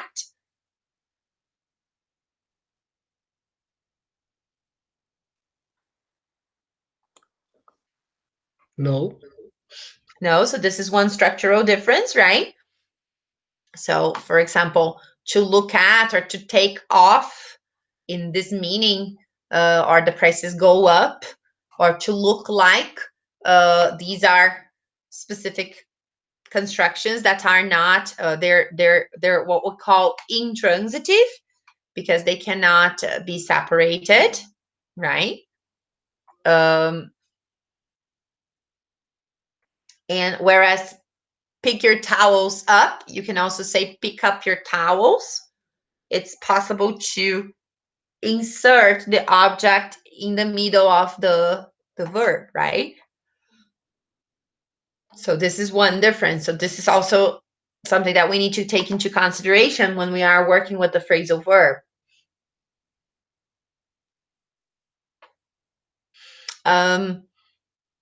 If I say, he took off the party very early. To take off, is this being used in a literal or in a metaphorical way?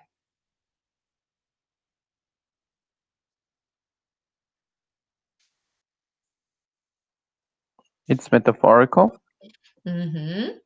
Right. And then because the original meaning, like the literal meaning of taking off would be to remove, right? To take off your jacket, for example, right?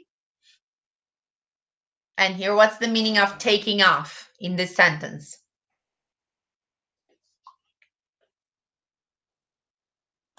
Leaving. Picou a mula. Sorry? Picou a mula. Yeah, that's a very good expression. I don't know. Is this expression an expression that is very common here in Rio Grande do Sul only? Picar a mula. I don't know. It's funny. Yeah, it is. It is very funny, but actually, it's very commonly used still, right? Yeah. Yeah. But I wonder if someone from, I don't know, from Rio would understand the meaning of it. Yeah. And also, it is very, very similar with the idea of gas prices went up a lot this year, even though the price goes up, right? You have the idea of up as an increase, right? Of something that is increasing. So it is also metaphorical, right? Whereas, for example, if you have, I won't put up with this anymore, you have the metaphorical meaning of up, right? Which has to do with, remember, with completion, with ending something. But at the same time, put up with means to tolerate, right? And then remember that I told you that a lot of times for Brazilians, learners of English, and even more fluent speakers, it is very common to avoid the usage of the phrasal verb and to substitute the expression with something else, with something more specific or more similar to our own language. So, because the person could say, I won't tolerate this anymore, right? And now I ask you this question. What is the difference? What is the fact? Okay, I'm saying I won't put up with this anymore, and I won't tolerate this anymore. In terms of meaning, they mean exactly the same thing. But what is the fact that using the phrasal verb or using tolerate would make in my discourse? Tolerate sounds much more serious and formal. Yeah, it changes the Exactly. formality. Exactly. It has to do with the register, right? The level of formality. And that is why many times, even though Brazilian people, they have this tendency to substitute, to replace the phrasal verb with the other synonym, they sound a lot more formal, right? And in some situations, they may sound a bit strange and a bit out of place, right? And so this is also something very important to work with our students. It is that most of the times, phrasal verbs are constructions in the language that are actually more informal, more casual. And notice that I said most of the time, right? Not necessarily all the time. There are phrasal verbs that are very common in academic contexts, like, for example, phrasal verb carry out.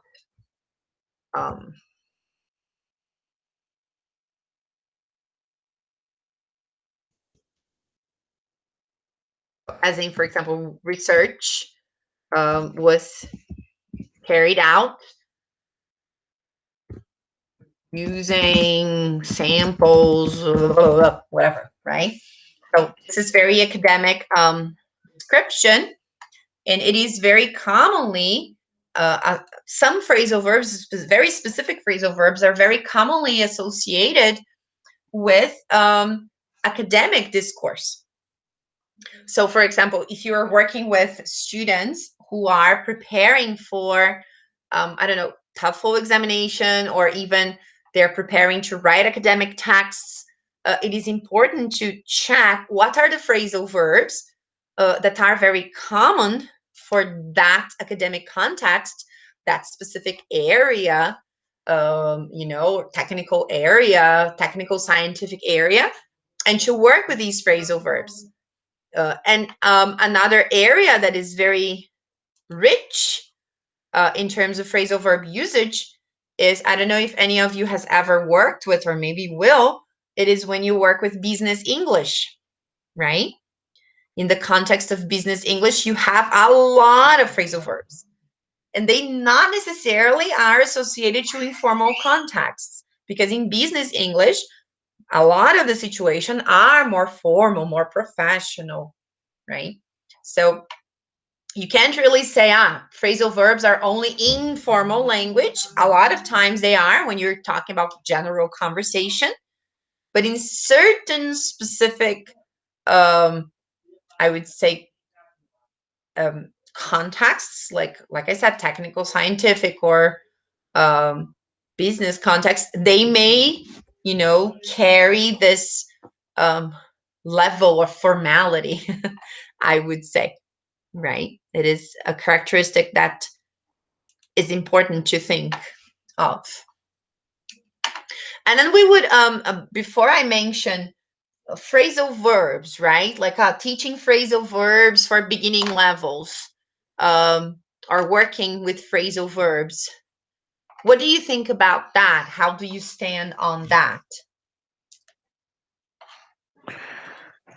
I would say I don't particularly see a reason to work with phrasal verbs as a grammatical content. Mm-hmm. I think they can be very well taught individually as expressions. Mm-hmm. But of course, I only have so much experience, so that's my opinion, and that's it. Mm-hmm.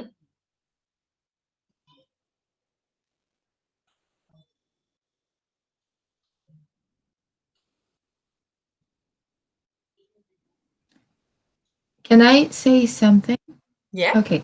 So I agree with Marcelo. We shouldn't teach like as a grammatical thing. And in the place that I work, we have a book, a specific book, and I guess it is book like B1. And we have a whole lesson about phrasal verbs. And this confuses the students. Even though they are already B1, they use a lot of that phrasal verbs, but when they need to pay attention, they get stuck Mm-hmm. and they don't go forwards. So Yes.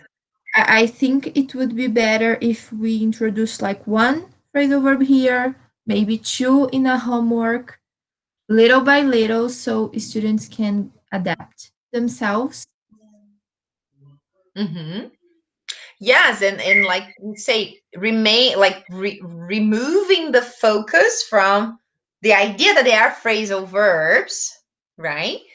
And then actually putting the focus on the meaning that they are carrying, right? And the meaning, when I say metaphorically speaking, or even literally speaking, um, actually, there are some phrasal verbs that are worked with in the beginning of certain lessons, like, I don't know, all A1 level lessons, or most of them, when you talk about like everyday routine, you use phrasal verbs like get up, wake up, right? And you don't tell them that they are phrasal verbs, and it's not necessary, right? You just work with the idea of the meaning of the word themselves. I agree. What we're working with here, like these classification, of course, it should never reach your students directly, right? The idea is for you to know the language a little better, because then knowing the language is, you're going to understand what kinds of traps or what kinds of difficulties the language is going to um,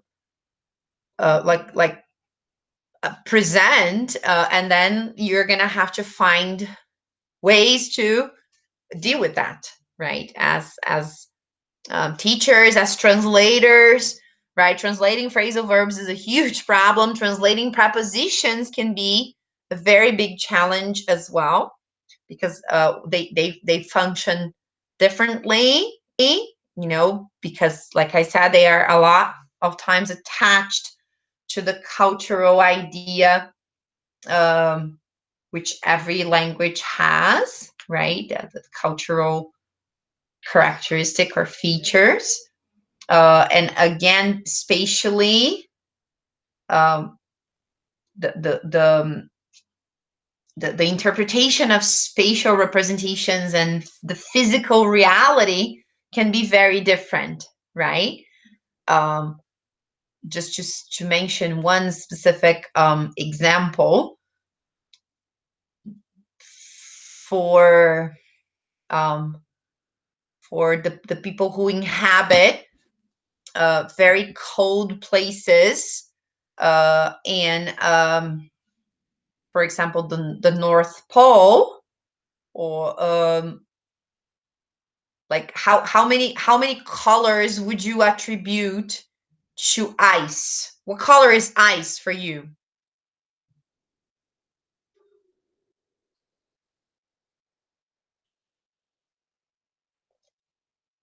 How many words would you say we have in Portuguese to describe the color of ice?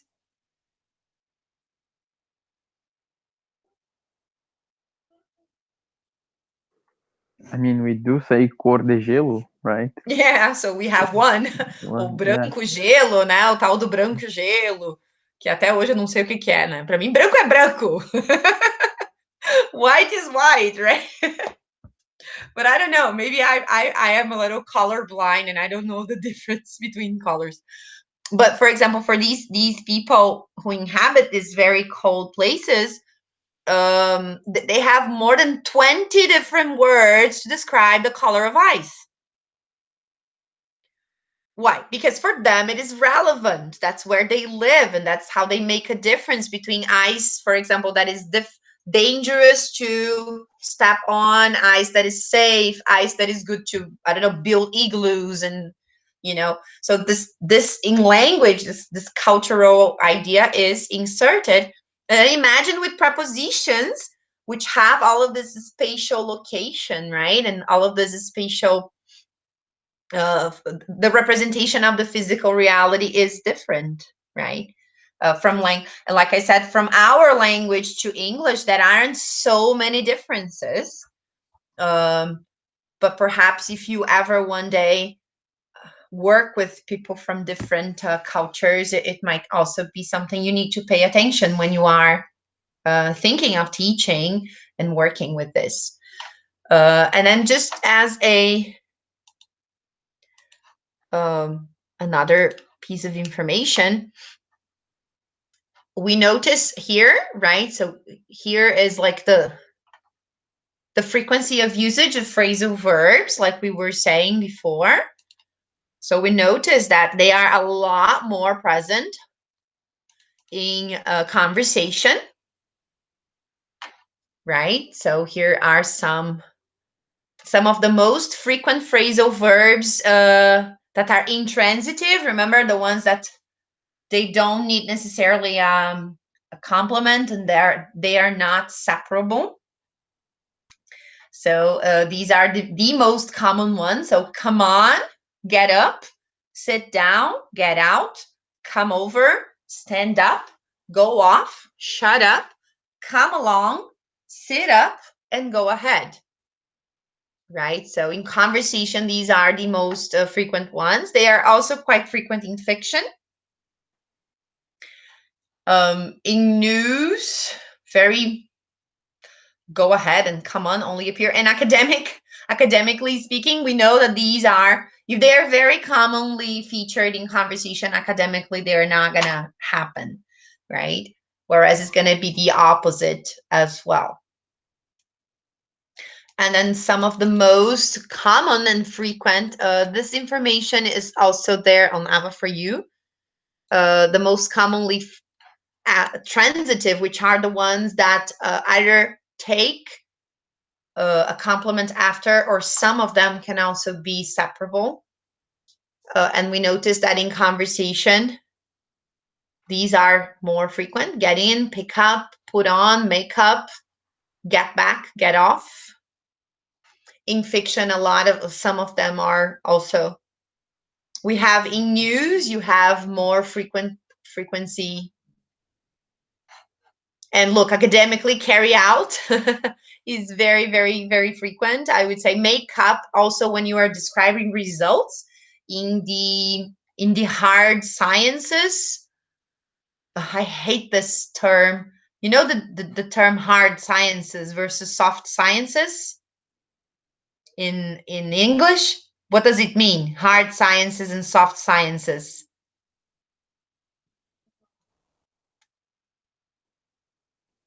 The exacts and the humanes? Exatamente. Hard sciences são as exatas e the soft sciences são as humanas. I hate this representation. This is cultural, you see? It's terrible. You know, Thank God that I in have Portuguese, this kind of prejudice was not transmitted, I think, right? I have a friend who does estatística at UFSM. The other day he called me to help him out with a linguagem argumentativa assignment. He needed he needed to circle and describe the function of all operadores argumentativos in a text. Poor soul. Yeah, Right. And he needed your help, right? yeah. But the conclusion there is that sometimes the soft sciences can be more complex than the hard ones. Mhm. Exactly. But we noticed that it is again, it's the representation of the word in the language that brings a cultural embedding of prejudice there, right? Which in our language, I think we are more specifically, even though we still suffer, right, in the ciências humanas, right? We are, especially now, right, in this specific period, unfortunately, we are facing a lot of difficulties to prove our value, right? But linguistically, I think it is a little more neutral, right? Or not, because a lot of times you think of exatas, right? Think of the semantic content that this has. Something that is exato, it is without error. And something that is human might be prone to errors, right? So it is something that we could write I don't know, maybe a thesis about that. So but it is something nice, and a lot of times it's interesting to work with our students on this kinds of approach, and prepositions, like I said before, they are a very rich field for that, right? They're very very rich field. And here are some more.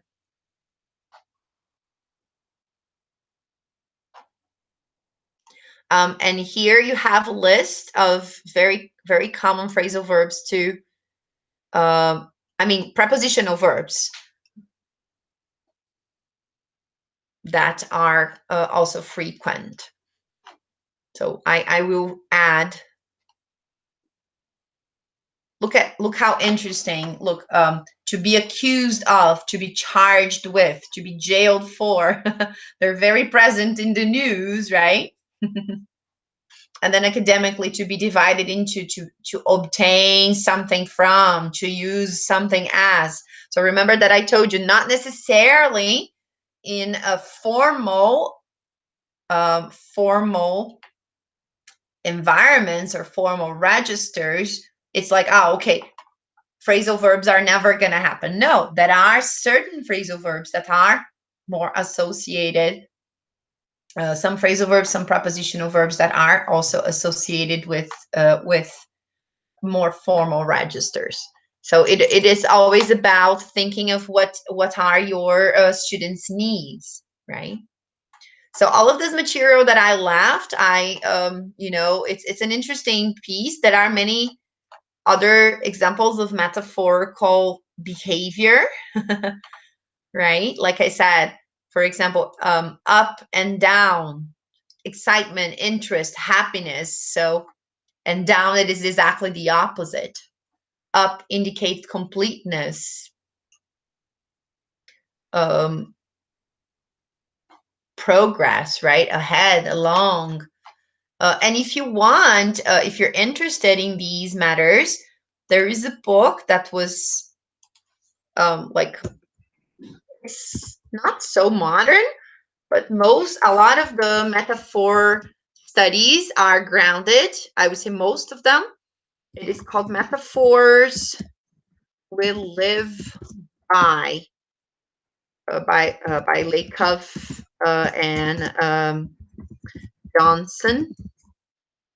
It's a very interesting book, and it's a lot of where the idea of the cognitive representation of metaphors, not necessarily only in prepositions or particles, but in English language, it is exactly the idea where, together with the Talmian typology of satellite frame languages, it helps us understand why English is it's a language that is so grounded on the spatial representation, and that is why our students many times, and we also have these difficulties with learning prepositions, acquiring prepositions, and understanding and gathering them more or less in groups that make sense, right? That would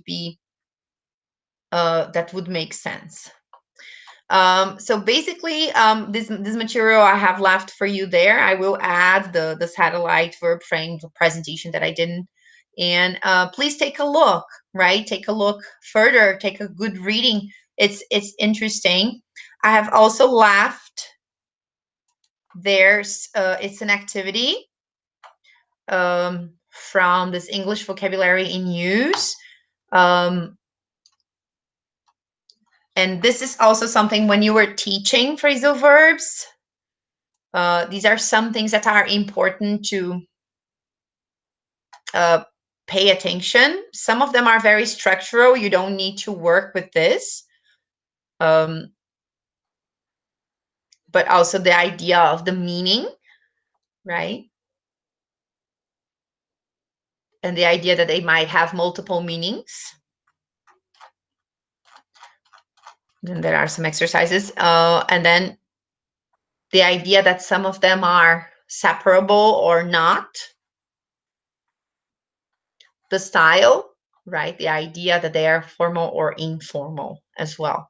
So some points that are important to consider when you are teaching, and of course, regarding the level that you are teaching as well. Next week, then, so today we are sort of like closing the morphosyntactic study. Of course, when I say closing, it doesn't mean we're going to forget everything that we've seen before, because what we're going to be doing, the syntactic organization of clauses and sentences has to do with the categories, the morphosyntactic categories that we have just studied, right? Because nouns, verbs, adverbs, adjectives, articles, and so on, they play a specific syntactic role, and they make different combinations to gather the information in the language, right? And then never forgetting what we saw when we had our first lesson, that the idea of the subject, it is to present the information in this structural way, right? Which is the traditional way of looking at information regarding the formation of the language.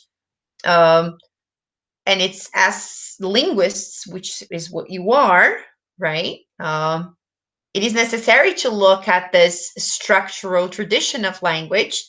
Not necessarily you have to agree with it, and not necessarily you have to use it to teach, but it is important to know it so that you can look at the other ways of looking at language, like when you take the functional perspective, or even we've been working a little bit with some lexical perspectives as well.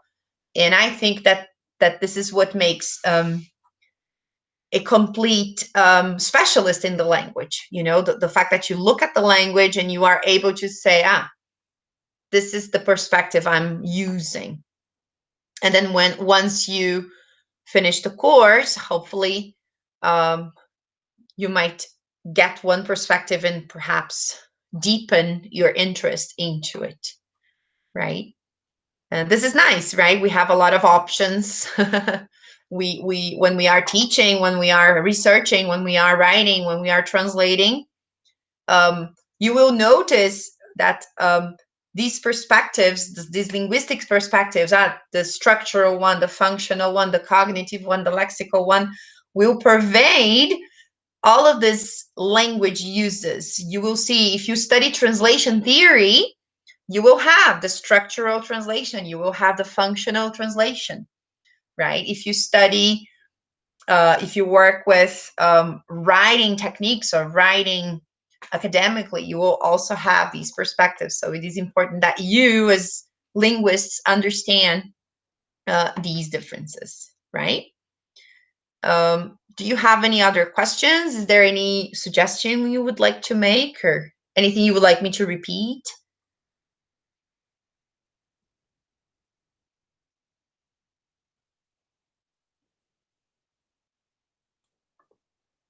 Like, no. Okay.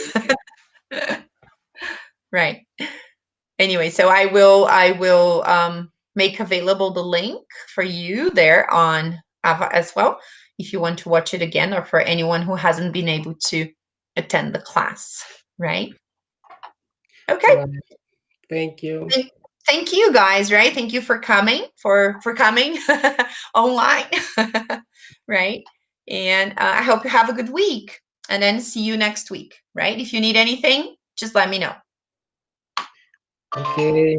Bye-bye. Have a good night. You too. Bye bye. Thank you.